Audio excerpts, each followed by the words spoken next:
जय जगन्नाथ सांग मैंने आज आम सिंगल कटोरी ब्लाउजर स्टिचिंग करवा। देखो ये जो कटोरीटा एमती मझी फोल्ड करदे। देखो जमती यहाँ सामान हो लाइनटा देखो ये रखिकी आमर 1.2 रे चिन्ह दबा। यहाँ 34 साइज तो दुई सैड रु 1.2 1.2 दबा। मझी देखु 3 इंच आमर यही टक्सटा दिहब। जदि आपण यार कटिंग वीडियो देखा चाहते मो channel Jayashree creation YouTube channel रे जाकि फुल वीडियोटी देखिपारे।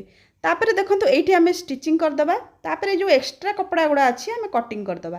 तापर आम एस पट्टी ता देहरे लगेबा। देखो एस पट्टी लगेला बेले जमारू टाणीबेनी एमती तार जो सेपटा है आम धीरे धीरे आम बसई बसईकी ता सेप हिसाब रे आम सिलाई करवा।